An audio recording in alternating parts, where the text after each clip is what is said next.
So what is up, guys? Nick here, helping you to master your technology. iPhone 13 Pro Max, honest feelings after a few days.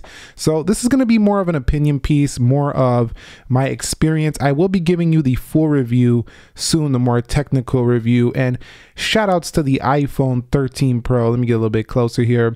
Sierra Blue making this video possible in 4K. Let me know if you like the video quality here. This is all coming from the same camera system that's back here on the iPhone 13 Pro Max. I'm going to begin by talking about the color. So I went with the graphite color, and as you can see, like I just showed you in the camera, they do have this in Sierra Blue as well as the silver and gold. I'm pretty happy with this graphite. The reason being is that the silver tends to show more scratches along the edges of the phone. This one, not quite as much.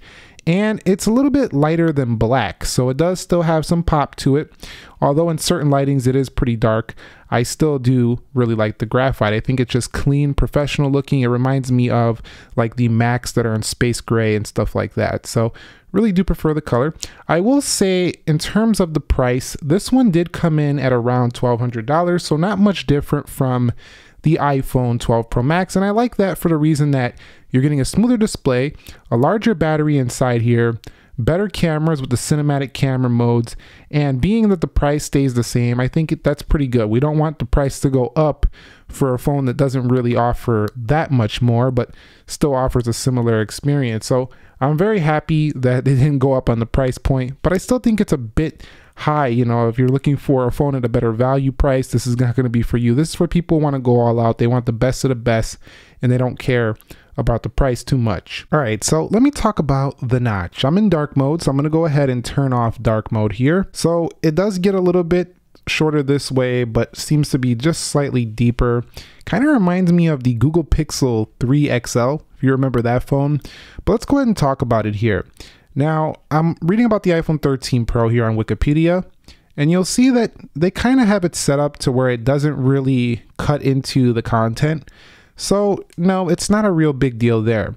Now, if you are in something like Kindle and you are reading a book, for example, you know, Kindle, even when you make the text a little bit larger here, let's go ahead and make the text larger, it still doesn't cut into the content up there. So not a major deal there. Now, when you're in news, for example, the Apple app, this also doesn't really cut into your content too much. So I don't think the notch really gets in the way all that much, you know, maybe in a photo. So if we are in a photo, for example, if you zoom all the way in, you'll see that it does kind of get in there just a bit if you zoom all the way in. But if you keep that photo right about there, not really. But still, you know, it can do it. I mean, it's still going to be nicer when the screen is all display. But there's some other benefits of this display that really make it enjoyable, and that is the Pro Motion display. I kind of don't want to go back at all to my iPhone 12 Pro Max just because I don't like the way the screen looks now. I didn't realize how smooth Apple is going to make this, but it really feels similar to the iPad Pro. So I'm very happy with this Pro Motion display, and where you really notice it is like here. So let me go into the Safari when I was scrolling. When you start scrolling, like in an application like this, you'll just really notice how smooth it goes through that text. When you pinch the zoom, that's still smooth, but you just notice the fluidity. It's a finger thing. You got to feel this thing out. Like when you go ahead and swipe, when I do Face ID, for example, you also feel it there. Like when you swipe in, when you go to news, for example, it's also incredibly smooth in here, and it is adaptive. So when you're in video, it doesn't really turn on too much, but when you're doing scrolling, and then you have the combination of iOS 15 being really slick and smooth, the whole phone just feels super buttery. Like everywhere you go, all the actions just feel refined. It feels beautiful. And honestly, the more you get used to it, it's like a micro thing. As you get used to using this 120 hertz day by day, you'll start to notice it. It starts to add up by all the times you're swiping and tapping all day. When you go back to the 60 hertz, you'll feel it. Other than that, I appreciate that the display gets a bit brighter than before, and it's one of the brighter phones on the market. Like a lot of Android phones don't get as bright as the iPhone 12 Pro Max or the iPhone 13 Pro Max you see right here. So it's still stunning in that category. And where it really shows is the usable brightness. So when you actually tweak this brightness slider, a lot of phones get super bright when the sunlight hits them, but you can't really use that brightness until the sunlight hits them. Not this one. You'll get the full brightness. So I've been really feeling that as well. Like to see this notch go away eventually fully. That would be beautiful. But for now, bravo, this is a pretty darn good display. Overall, there's still competitors that are arguably cooler that not having that notch, but you know, it's still a beautiful panel right here. I really do love it. Brings me on to the software. I'm not overly excited about this because every iPhone can download this software right here, iOS 15. Not saying iOS 15 is not exciting itself.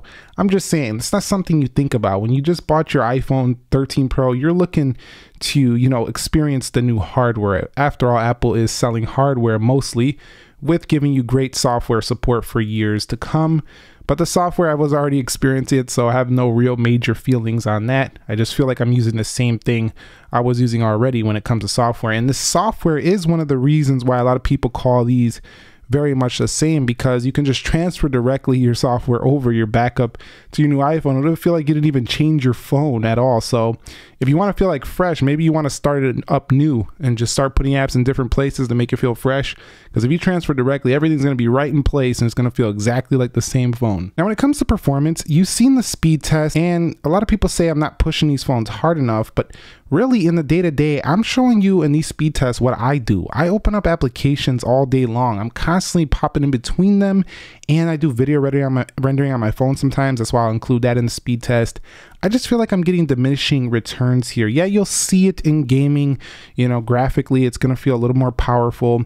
Every year they're boosting it a bit, but this is not a selling point in my opinion. If you have the A14, you're totally fine. Even if you have the A13, A12, you're still good. Like the A15 is great. I'm not saying it's not better. Of course, it's going to benchmark better, but really it's that display that feels more powerful than ever before.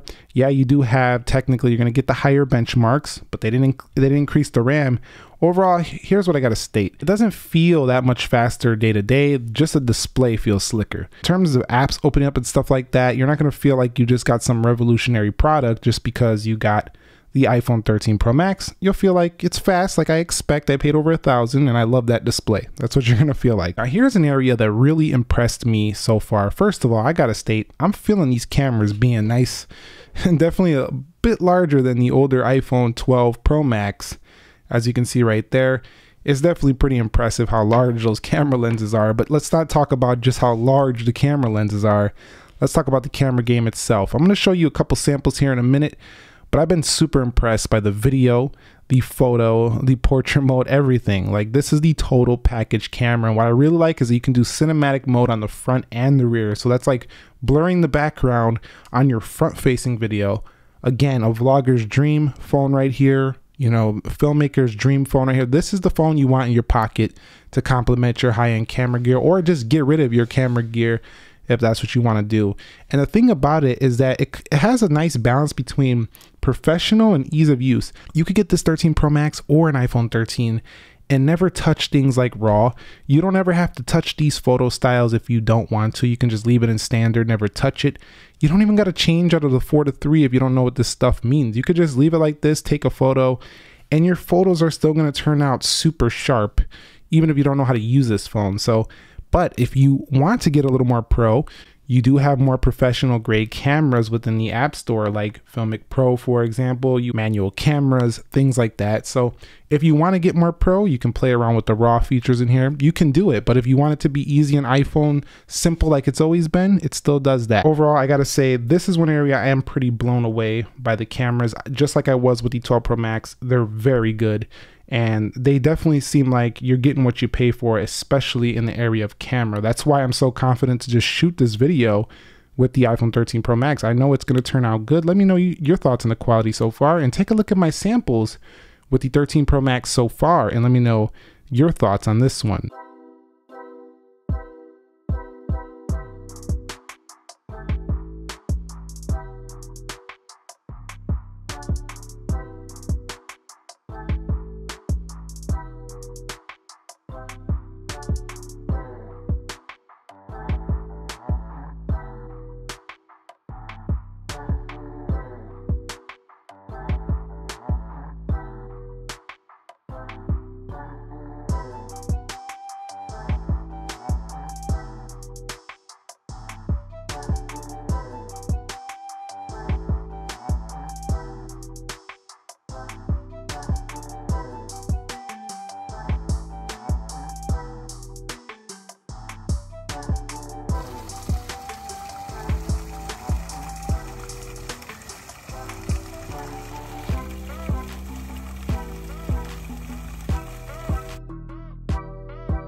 Let's discuss battery life. Now, I am going to do a battery test. Just be a bit patient. I'm preparing for that soon here.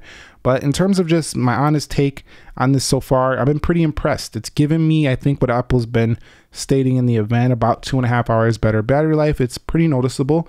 I used to be around 41% around this time.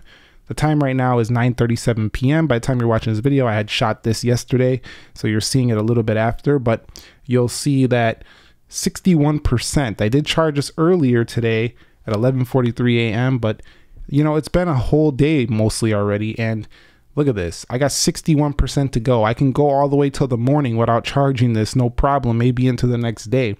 So this phone is very strong in battery life, and it can actually run pretty high brightness all day, you know, and 5G, and still make it easily. So having over a 4,000 milliamp hour battery makes this thing a champ. This is probably the best battery life, you know, premium flagship phone you're gonna get. I think it's even gonna beat out the S21 Ultra. You know, that phone was pretty darn good, but this one I think might even beat it out just because of the optimization. It just lasts. The standby time, amazing on here. Overall, I love this device. I am pleased with this device. However, I'm not overly blown away with it. Yeah, I'm very impressed that they increased the battery life, but I feel like I've seen this before from Apple, like with the iPhone 11 Pro Max. That thing was amazing on battery. This just feels like we're going back to those days. And, you know, of course, we expect camera upgrades. I just think it's a safe year for them, and I do look to see a redesign. Like, I'm looking forward to that more than anything. So I don't want you to feel like I'm giving this thing too much props, but it's a damn good phone. It really is. And I don't think a lot of people are going to be disappointed if they buy an iPhone 13 unless they're coming from a 12. So that's what I've really been feeling deep down is, you know, the 12. If you have a 12 model phone, you should seriously consider, is this going to be worth it for you? Maybe even pick one up, give it a shot, and then return it if you don't like it. But you may just keep it if you start playing around 120 hertz. It's very, very hard to go back once you do that. But I think this is just the harder upgrade to recommend is from a 12 model. But anything before that, I think it's a pretty much a good go here. But there are rumors that Apple may redesign this thing next year, and then this is going to feel old. But can you ever stop making things feel old? Every year a new phone's going to come out and it's going to feel old. So you can't let that be the deciding factor. If you need a phone, you want the best of the best, the 13 Pro Max is probably it. But stay tuned for my full review. I will be shooting that soon, giving you more technical details, being a little bit more objective. This one was really biased towards my own opinion. But thumbs up if you enjoyed it, subscribe if you haven't already, and let me know your thoughts on the iPhone 13 Pro Max. And I'll be doing more on the regular 13, 13 mini, 13 Pro. I just wanted to get this one out really quickly to you. So let me know your thoughts down below. Subscribe if you haven't already. Nick here. Be sure to be well, and peace.